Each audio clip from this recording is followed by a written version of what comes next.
Hola a todos, ¿cómo estáis? Bien, voy a arrancar el nuevo formato de reporte. En realidad no lo tengo finalizado todavía, ¿vale? Pero estoy tratando de encuadrarlo todo para que quede un poco la idea de cómo va a ser los reportes que haga. En formato diario, con noticias, con novedades, con datos. No sé si estáis siguiendo un poco el canal de Telegram o estáis siguiendo las publicaciones que hago en Twitter, por ejemplo. Pero estoy poniendo multitud de datos. De hecho, os he traído un artículo que he escrito hoy donde recopilo, pues, digamos que las señales contradictorias que va dando el mercado americano, en este caso Estados Unidos, por la cantidad de déficit que está acumulando. Está el tema del techo fiscal. Está el tema también de la tasa de inflación que se publica mañana miércoles en Estados Unidos. Está también el mercado de empleo, el mercado de trabajo en Estados Unidos, que ha dado unas cifras buenísimas la semana pasada y que eso entra un poco en contradicción con otro cuarto factor, que es el PMI, los precios a la producción industrial, que están por cuarto mes consecutivo por debajo del parámetro de 50, en 47,3, si no me equivoco, la última cifra, y eso indica evidentemente que hay una contracción en el sector industrial en Estados Unidos, y todo esto choca con la situación que tiene Estados Unidos. Un mercado laboral muy bueno, pero con datos del sector industrial debilitándose. Y al mismo tiempo con la tasa de inflación que se está enquistando. Un ajuste salarial al alza. Ajustes salariales al alza quiere decir que la Reserva Federal probablemente se incline por considerar que esos ajustes salariales más un mercado de trabajo que está en mínimos de décadas le invita a que pueda continuar con la subida de tipos, ¿vale? Entonces todos estos factores son lo que quiero analizar y que quiero que veáis al detalle con gráficos, con cuestiones, incluido el tema del techo fiscal, para que veáis realmente que la divergencia entre los ingresos fiscales y los gastos fiscales de Estados Unidos cada vez es más amplia. Pero por supuesto os voy a meter algo de picante, ¿vale? De salsa picante en el reporte de hoy, porque os voy a meter dos noticias a comentar. Una de ellas es el discurso que ha dado Vladimir Putin hoy en Rusia, el presidente de Rusia. Y la otra va a ser, pues básicamente, el regalo que ha hecho Estados Unidos a Taiwán de 500 millones en armas.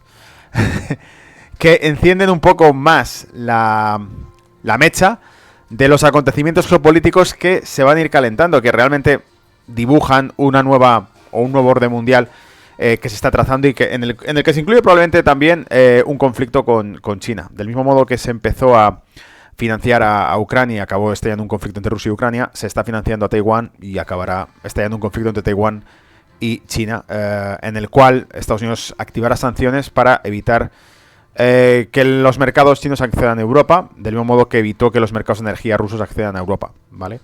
Bueno, con eso arranco, así que vamos a ir al tema y os voy sacando cosas. Para empezar, la primera noticia que os iba a comentar, para hacerlo rápido, porque quiero hacer este reporte a modo de ensayo, ver exactamente cómo queda el formato nuevo que iré haciendo. Además estoy en la oficina, o sea que sería así como lo haría, pero, insisto, todas las mañanas, quizá desde casa, quizá desde la oficina, según la hora en la que lo arranque, pero la idea sería todas las mañanas a una misma hora hacer un reporte donde os cuente últimos datos macro, eventos geopolíticos, etcétera, etcétera, ¿vale?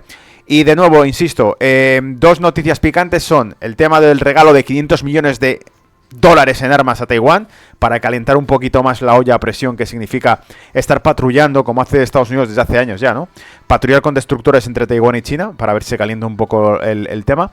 Ahora además le regala 500 millones. Creo que es la ministra de Finanzas británica, va a ir también a una reunión a Taiwán, ¿vale? Ya sabéis que la política es que no se reconozca a Taiwán como nación porque es parte de la China continental, que en realidad es el refugio de la China nacionalista, que perdió la guerra contra el Partido Comunista Chino, ¿vale? Bien, entonces voy a leer un poco de qué va la noticia, ¿vale? Porque la he visto así por encima. Dice, Taiwán está en conversaciones con el Pentágono para obtener 500 millones de dólares estadounidenses en armas gratuitas luego de demoras en las entregas de armas muy necesarias, dijo el lunes el ministro de Defensa de la isla. El ministro de Defensa Chin Ku-chen dijo a la legislatura taiwanesa que las conversaciones habían estado en marcha durante al menos 4 meses, confirmando por primera vez que Estados Unidos enviará munición gratuita.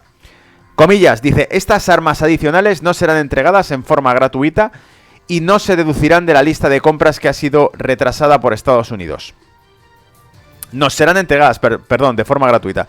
Dijo Chiu cuando los legisladores lo presionaron sobre el acuerdo. Taiwán se ha quejado de retrasos en las entregas de armas estadounidenses, incluidos misiles Stinger y aviones de combate F-16V avanzados. Estados Unidos autorizó la venta de 250 Stingers a Taiwán en 2019, pero los misiles montados en el hombro han tenido demanda en Ucrania. Cuando se le preguntó qué tipo de armas estaría involucradas, Chiu dijo: incluirán misiles y algunos servicios logísticos para ayudar a entrenar a nuestros soldados para que estén familiarizados con las operaciones de las armas tan pronto como lleguen. Estas armas adicionales serán artículos fácilmente disponibles en el inventario de Estados Unidos, dijo Chiu. Y agregó que Estados Unidos anunciará el momento de la entrega. El Congreso de Estados Unidos autorizó hasta $1.000 millones en ayuda para armas para Taiwán en el presupuesto de 2023 como parte de la Autoridad de Retiro Presidencial. La autoridad agiliza la asistencia de seguridad y ha sido utilizada decenas de veces para enviar armas a Ucrania, informó Reuters el fin de semana, citando una fuente no identificada del Washington. En declaraciones a la legislatura, Chiu dijo que los oficiales militares taiwaneses y estadounidenses comenzaron a negociar a principios de este año sobre la necesidad de Taiwán. Sobre los intercambios militares de Estados Unidos con Taiwán, Chiu admitió que Estados Unidos había enviado instructores para ayudar a entrenar a soldados taiwaneses y a observar los ejercicios militares realizados por la isla. También dijo que el ministerio había estado en conversaciones con el Pentágono para unirse al ejército Rim of the Pacific liderado por Estados Unidos, que lleva a cabo cada 2 años entre junio y julio maniobras.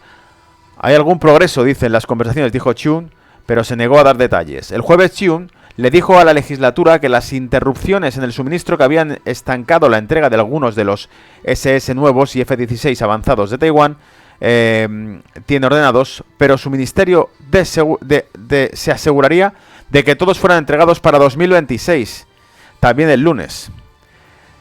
Chiu se refirió a las sugerencias del representante de la Cámara de Representantes de Estados Unidos, Seth Moulton, de que Estados Unidos debería volar Taiwan Semiconductor Manufacturing Company, el proveedor de chips, para contrato más grande del mundo si la isla es atacada por el Ejército Popular de Liberación.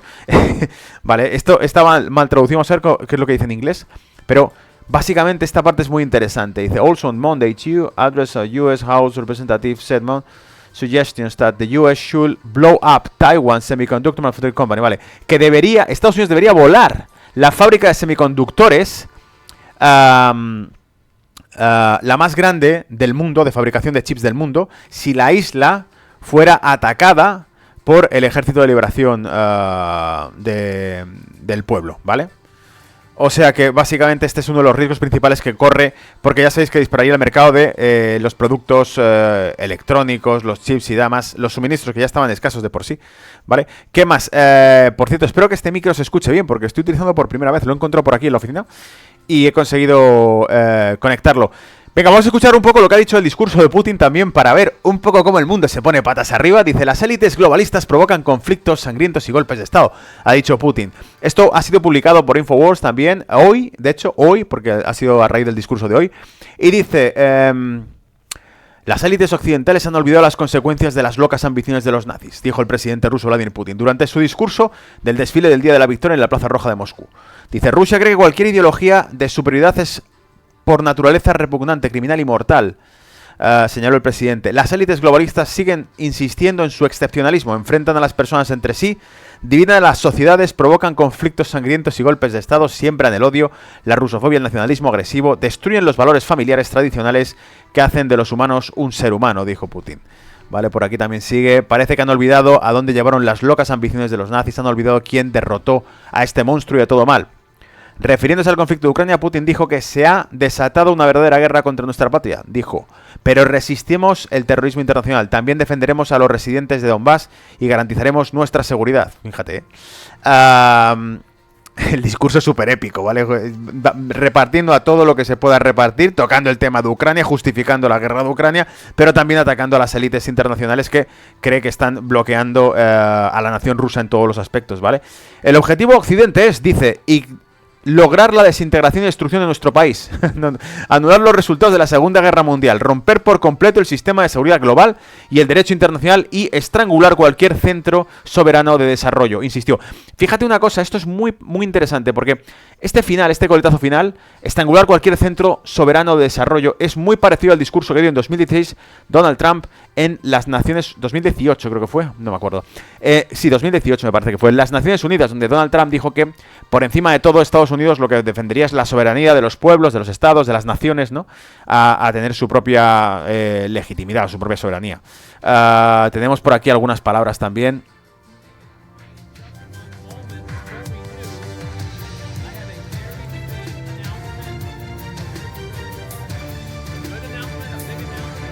No alcanzo a escucharlo del todo.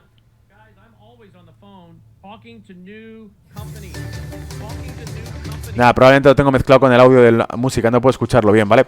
Bueno, vamos al lío y bueno, con esto te he contado las dos noticias picantes. Ahora te repaso un poco el artículo que publiqué para que por lo menos tengáis un pequeño caramelo de brújula de mercado esta semana y que veáis un poco el formato de lo que quiero hacer dentro de poco, ¿vale? Que será básicamente no... este tipo de noticias que os he colgado, alguna noticia así picante que aparecerá, pero sobre todo datos más globales, ¿vale? Lo tengo por aquí el artículo, lo vais a ver aquí, ¿vale? Y te dice, y ahora por cierto repaso también gráficos, ¿vale? A la que termine. ¿Qué esperar de la tasa de inflación de Estados Unidos mañana? Y te he puesto, por ejemplo, la tasa de paro en mínimos históricos. O sea, he querido destacar varios factores macro que chocan con... Digamos que la tasa de inflación de mañana va a determinar cuál va a ser la postura de la Reserva Federal. Entonces, la postura de la Reserva Federal estamos ya dando por sentado que va a ser aflojar la subida de tipos, incluso algunos especulan con una bajada de tipos de interés para evitar la recesión, y por eso vamos a meter en la coctelera todo, el mercado de trabajo, que es el principal factor que utiliza la Reserva Federal. ¿Por qué? Porque, amigos, lo tengo por aquí publicado, ¿vale? ¿Dónde estás? La curva de Phillips, que es un concepto económico, te relaciona la tasa de inflación y la tasa de desempleo de forma inversa. Por lo tanto, cuando vemos que la tasa de inflación es elevada, la tasa de paro es baja y al revés, cuando la tasa de desempleo sube, la tasa de inflación se reduce. ¿Qué ocurre? Que ahora mismo la tasa de paro de Estados Unidos está en mínimos de décadas. Fijaos, ¿dónde la tengo? Aquí está. Vale, la tenemos por debajo del 4%. Y te recuerdo que el 4% en muchos libros de economía se ha descrito como el paro... estructural, me parece que era paro estructural, como lo llamaban en los libros de economía, os lo he puesto por aquí, ¿vale? Paro residual, perdón, el paro residual, el que se considera como un paro por defecto, el 4%, siempre va a haber un 4% de paro en todas las economías, gente que se está cambiando de trabajo, gente que no ve un salario suficientemente atractivo como para empezar a trabajar, bla, bla, bla, etcétera, etcétera, ¿vale? Pero claro, estamos por debajo de ese 4% que ni siquiera en la década del 2000 a 2010 se logró. Ahora sí se ha logrado. Entonces, con una tasa de paro tan baja en Estados Unidos, ¿cómo vas a conseguir que la inflación sea baja? Porque estamos en una tasa de paro que está por debajo del 4%, luego la inflación, por naturaleza, según la curva de Phillips, va a tender a ser alta. Y si quieren tenerla por debajo del 2% o en el 2% objetivo, van a tener que golpear al mercado de trabajo, ¿vale? Mientras, ¿y cómo se golpea el mercado de trabajo? Bueno, pues consiguiendo que aumente el paro, ¿por qué? Porque eso va a empujar a la baja los salarios, que es justo lo contrario de lo que está pasando. Como una tasa de paro del 3,4%, se están empujando al alza los salarios en cuestiones sindicales. Lo comenté en Negocios TV el viernes pasado, en los estudios con Sergio. Comenté básicamente que el ajuste salarial que había hecho España era una subida del 8% del salario mínimo, el que había hecho Holanda era un 11% sobre el sector trabajadores del sector siderúrgico, el que había hecho Reino Unido estaba en torno al 10% sobre el sector de trabajadores del sector de transporte, autobuses y demás, ¿vale? Y entonces con todo esto hay movimientos sindicales que están empujando los salarios al alza, como es lógico porque hay una tasa de inflación mucho más elevada que jamás se ha visto en años, y por tanto hay que ajustar los sueldos o conseguiremos un efecto pobreza. Es decir, si no nos incrementan los sueldos porcentualmente en comparación con la inflación, lo que vamos a hacer es comprar menos pan, comprar menos leche, comprar menos productos, comprar menos cerveza, comprar menos nada. Es decir, todo en general va a tener menos capacidad adquisitiva. Y por eso tienen que ajustar la tasa de desempleo, es decir, tendrán que la subida al alza de los salarios empujará también a que se despida más gente porque no habrá suficiente capital para poder pagar esa subida salarial. Y suma y sigue, cuanto más caro esté el empleo, más se reducirá la oferta de empleo o la demanda de empleo en este caso de las empresas. ¿Qué más? El techo de deuda, por cierto, es otro de los factores. O sea, ya hemos visto, por decir uno de los factores, que es el mercado laboral de Estados Unidos no es compatible una cifra tan baja con una inflación que se vaya a reducir. Esto cierra la puerta a la Reserva Federal a que pueda parar la subida de tipos, ¿vale? Ellos quieren parar la subida de tipos para que no perjudique al mercado. Difícil. ¿Por qué? Porque el mercado de empleo de Estados Unidos, el mercado laboral de Estados Unidos está súper fuerte, ¿vale? Tasa, techo de deuda. Fijaros, he sacado este gráfico que muestra la divergencia que se está formando entre los ingresos fiscales y el gasto fiscal de Estados Unidos. Hasta hace cierto tiempo, hasta el 2020, si no me equivoco, más o menos iban a la par, o sea, se podían producir, como vemos ahí, ciertos déficits, ¿vale? Donde veíamos que aumentaban los gastos de Estados Unidos y caían los ingresos para solventar las crisis. En este caso fue en el ámbito entre 2009 a 2012, ¿lo veis? Sí, hubo un incremento del déficit en cuanto a estímulos económicos, hubo una caída de los ingresos porque se redujeron los impuestos para apoyar a la economía, pero luego se volvían a corregir, eran esas políticas anticíclicas. En este caso lo que estamos viendo es una distorsión brutal que se forma en el año 2020 por el tema del COVID, ¿lo veis? Y que después de esa distorsión no vuelven a converger los dos cauces, no vuelve a reducirse el gasto público y a incrementarse los impuestos, de forma que el gap entre el déficit se empieza a reducir. En este caso no se reduce, por lo tanto, lo que estamos viendo es que no tiene visos, no da pistas de que esto vaya a cambiar. No parece que vaya a cambiar, ¿vale? Este gap se parece que se está manteniendo y por lo tanto, alguna acción deben tomar, y yo creo que es por aquí por donde va el hecho de que Janet Yellen, la presidenta del Tesoro de Estados Unidos, esté poniendo cada vez más énfasis en la deuda de Estados Unidos. Fijaos, he puesto como dato que la subasta de deuda que se ha hecho la última de la semana pasada, el bono a un mes de Estados Unidos tocó el 6% de tasa de interés. 6%, el bono a un mes. ¿Qué ocurre? Que el 6% es algo inimaginable en la deuda de Estados Unidos, que se alcancen cifras del 6% de interés por prestarle dinero a Estados Unidos, es algo que no se te habría pasado por la cabeza hace años. Y solo por poner un ejemplo, y evidentemente era con bonos a 10 años, no un mes, pero Grecia fue intervenida cuando su bono pasó del 7%. Y Portugal fue intervenido cuando su bono pasó del 7%. Y Irlanda fue intervenida cuando su bono pasó del 7%. Y el rescate a España de 100.000 millones de euros se hizo cuando el bono español pasó del 7%.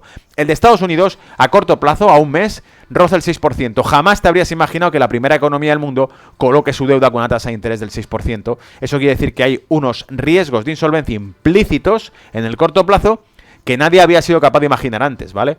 Más cosas, el indicador de actividad industrial, lo tenéis aquí, el PMI, manufacturero de Estados Unidos, por cuarto mes consecutivo se sitúa por debajo de 50. Digamos que cada vez que indica, este dato cuando sale por encima de 50 indica expansión en la actividad de los precios y cuando sale por debajo de 50 indica contracción de la actividad de los precios manufactureros, lo cual quiere decir, pues, indicios de recesión, ¿vale? Y son 4 meses consecutivos con un dato por debajo de 50, ¿vale? Y por supuesto ya la visión final de mercado. ¿Cómo te vas a meter, por ejemplo, con una imagen, a ver quién tiene lo que hay que tener para posicionarse de forma alcista en un mercado viendo todos estos factores tan contradictorios? Un mercado laboral súper fuerte. Una tasa de inflación que parece ser sostenida en torno al 5%, ¿vale? ¿Qué más? Los premios manufactureros indicando desaceleración del sector industrial. Y al mismo tiempo un déficit estadounidense que se expande cada vez más y que calienta cada vez más la deuda estadounidense.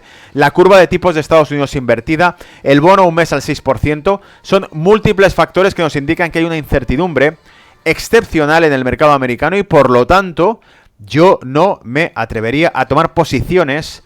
Es una auténtica lotería, lo estáis viendo ahora en los gráficos. No se ha pasado de los 4.200 puntos prácticamente en más de un año, ¿vale? Hemos visto que allá por el verano de 2022 se consiguió pasar de los 4.200, pero llegó a 4.300 y pico y se perdió. Y hemos visto en 2 ocasiones, 3 ocasiones casi, los 4.200, olerlos, tocarlos y para abajo.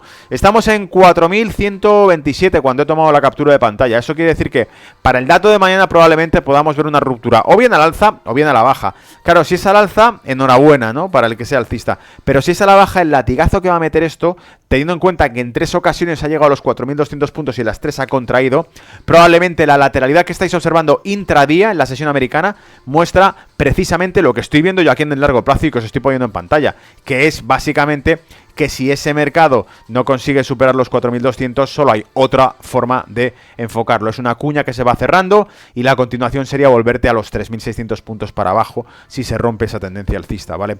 ¿Cómo se vuelve a los 4.300 para abajo? Un dato de inflación más elevado de lo esperado, por ejemplo, sería el ingrediente perfecto para que la coctelera reviente y te lleve para arriba, porque si el dato de inflación sale peor de lo esperado, automáticamente vamos a decir, mira, con una tasa de paro del 3,4% y una inflación que no baja o que encima sube, la Reserva Federal está contra la espada y la pared y probablemente tiene que mostrarse severa y dura con la subida de tipos. Y incluso quiere decir que todo lo que hemos descartado, no va a haber más subida de tipos. No, además van a bajar los tipos de interés. Bueno, pues te lo comes con patatas y tiran y suben los tipos de interés. ¿Qué te juegas?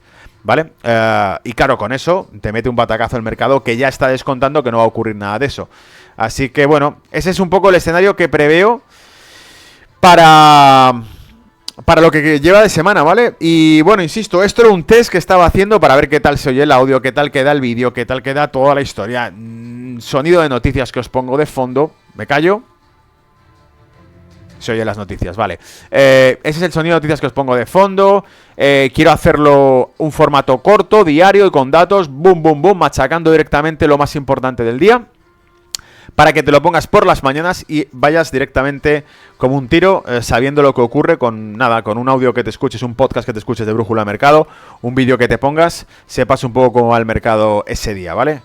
Nos vemos, amigos, suerte mañana con el dato de inflación para los que estéis en mercado y nada, y seguiremos pronto con ya un formato definitivo que lanzar para hablar de mercados como corresponde, ¿vale? Cuidaos, chao.